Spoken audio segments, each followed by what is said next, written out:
Hi, I'm Susan Neri-Friedwald, your ESL teacher. And today our lesson is about adjectives and adverbs. So the first question is, what are adjectives?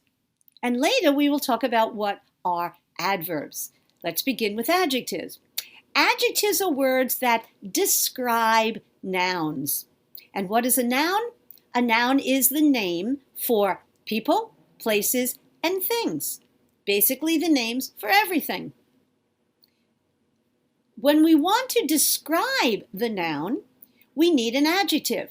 And an adjective in English always goes before the noun. So for example, a yellow jacket. Jacket is the noun, it's the name of this thing, and yellow is describing it. And notice that it goes in front or before the noun, a yellow jacket. Now it's very important to understand that in English, adjectives are non-count. They can never be singular or plural. We don't count adjectives in English. In English, we can only count nouns, which we must always count, and verbs. In the present tense in particular, we must count it, singular and plural. Adjectives are always non-count. Now, if you come from another language, for example, my Latin language speakers that are visiting us, in your languages, you must count the noun. You must match it to the number of the noun. So you're counting the adjectives and matching it to the number of the noun, But in English, this is not possible. Adjectives are always non-count. So an adjective is a word that we put before the noun and it describes the noun. A yellow jacket. Yellow is describing the color of my jacket. I could add another adjective. A silk yellow jacket or a yellow silk jacket. Which is the more important idea? The one that's more important goes closest to the noun. How about a beautiful yellow silk jacket? So now we've got three adjectives, beautiful, yellow, and silk, and they are all describing the one noun, jacket. Notice how they all go before the noun. We can also do some interesting things, and we can take a noun and change its job so that we create an adjective. And we do that by putting the noun before the noun it describes, and now its job is to be an adjective. For example, an office directed exactly by the government is a government office. In some languages, you would say an office of the government, but not in English. In English, you would say, reverse it, a government office. I can also take the word government, which normally is a noun, and I can create an adjective form by adding something at the end called a suffix. In this case, I would need al, governmental, but that has a different meaning than government. So a governmental office is an office that governs whatever it is. So if you have a governmental office in a company, it's the office that governs that company, but it is not connected to the government of the country. Do you see the difference? A government office is an office that is exactly connected to the government of the country.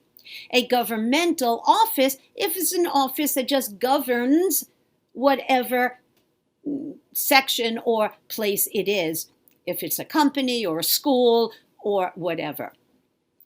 So you want to try and understand these differences. It is very important.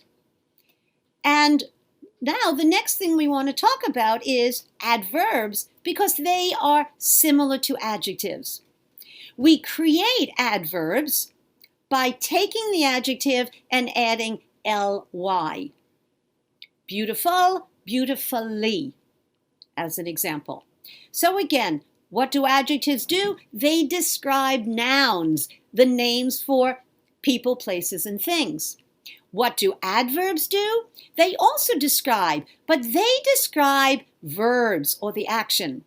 They also describe the adjectives and adverbs. So they do a lot of things, but we don't use them as often as we use adjectives. Adverbs can also describe entire sentences. Incidentally, comma, I saw you yesterday at the supermarket. Incidentally is an adverb, but it's describing the fact that I saw you yesterday in the supermarket. That's an example of an adverb describing a full sentence.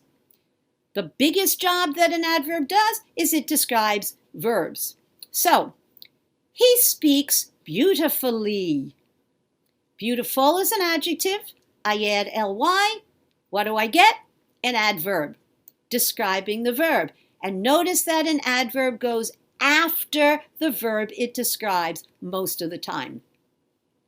So again, adjectives go before the noun, but adverbs go after the verb. He speaks beautifully. Let's take the adjective slow. The clock is slow. I'm describing the clock. It's a slow clock. That's an adjective. If I add ly, I get slowly, and that's an adverb. He drives slowly. I'm describing how he drives. So there you have it, guys. Adjectives and adverbs in English. Again, my name is Susan Neri-Friedwald. If you like this lesson, please subscribe to my channel on YouTube. And please also visit my website where you can find classes that you can join with me as your teacher. Also go to my store, please. And I have wonderful products to help you improve your English. Especially, I have some great ESL hypnosis audio downloads to help you improve your English quickly and have a lot of fun doing it. I hope to see you there. Again, please subscribe to my channel. Have a wonderful day and have fun speaking and learning English. Bye-bye.